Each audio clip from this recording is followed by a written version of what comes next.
Greetings. So, if you could go back in time and ask yourself a question about leadership, what would it be? I've been answering this question for a long time, and over the years, I've had different answers. Lucky for us, futurists believe that time travel will be a reality sooner than later. So, as I've answered this question over the years, there have been two things I always tell myself. Number one, definitely go on the trip to South Africa. It'll be life-changing. And number two, even though you almost burned the house down, fried chicken's still a good choice for Christmas dinner. But wouldn't you know that the 22nd century leaders stopped by to tell us and you, the 21st century leader, that it's time to start planting. So, let me say this. By no means am I a farmer, and I can barely keep a houseplant alive. But one thing I do know is proper preparation prevents poor performance. So, what will we need to do? Well, there's a quote, and it says, "Leadership is about planting trees that you may never enjoy their shade." Well, I think that that's important to know. So when we think about what does the leader of the 22nd century need, that is a great question. So in the words of every famous preacher and keynote speaker, how much time do I have? Well, the 22nd century is kind of around the corner, right? It is approximately 80 years, 3 months, and the last time I checked, just shy of 5 days. But not to worry, you and I are off the hook. We will not have to worry about what we wear to New Year's Eve kickoff or updating our social media profiles because we won't be here. But it is time for us to begin thinking about what it will take for us to cultivate the 22nd century leader. Leadership is a lifestyle, and that is what it would be needed for the 22nd century leader.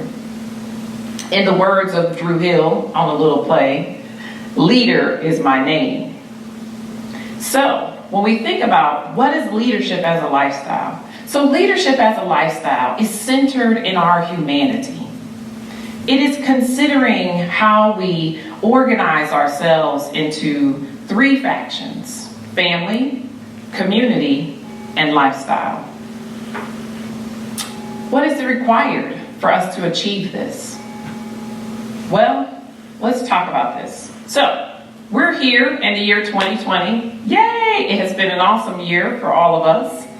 But not too long ago, we would find ourselves in the middle of a pandemic, right? So, for some it's been great, but there has been significant loss. But just 100 years ago, there was another pandemic called the Spanish flu. But luckily, there were leaders who believed in sowing seeds for the future.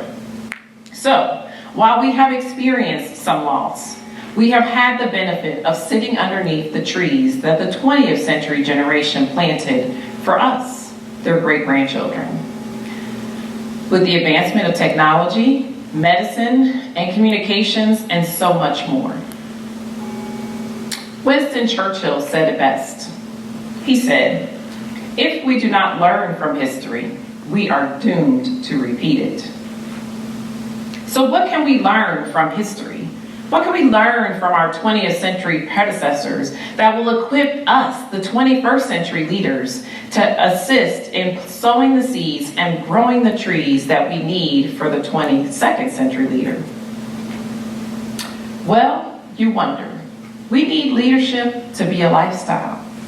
To be a lifestyle that is centered in 3 organizations: family, profession, and community. But how do we get there? Well, it's steeped in our humanity, at the core of who we are. I wonder, what might we say to our younger selves?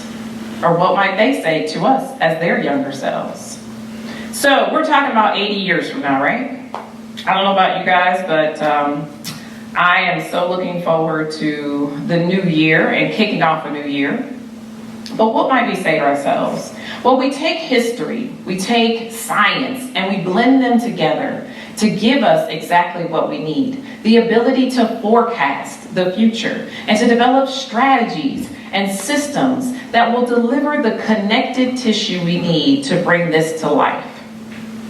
Countless scholars like Daniel Goleman have shared with us that leadership is at the core of who we are, embedded on our DNA, the raw coding for leadership. He has also shared with us that it is our lived experiences that create the connective tissue and cultivate leadership. And when you know, there's no one perfect persona. Even though they keep trying to tell us that. I mean, there is an exhaustive list of personas. From the 21st century leader, to the transformational leader, to the inclusive leader, to the thought leader, to the so on and so on and so on, right? I don't know about you guys, but I have lost track of all the alter egos. So, we know a little bit about alter egos, right? We've had examples over time. One that goes back a little time for those of us who are a little more seasoned than others. Hank Williams had an alter ego, and he used his alter ego to personify, to do as I say, not as I do. Sasha Fierce, also Beyonce, another alter ego. She personified her alter ego to give her the courage to go up on stage and do crazy and wild things that we had never seen in the arts and entertainment district. Even Dr. King used one. He was also known as the distinguished speaker. So alter egos have afforded us benefits and downsides. We have to bring an alter ego to our family. Then we bring a different one to our community, and then all two different alter egos shows up at work.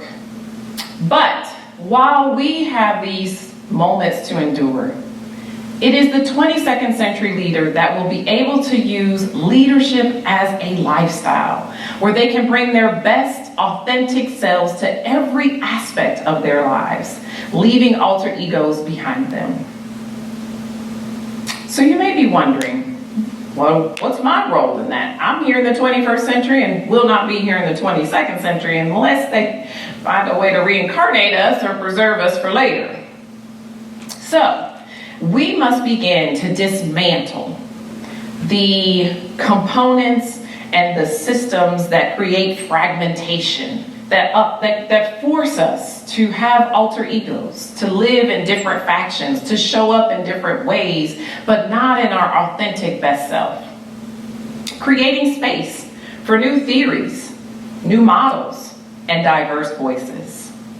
That takes courage, that takes resilience, that takes grit, and it takes all of us committing to that.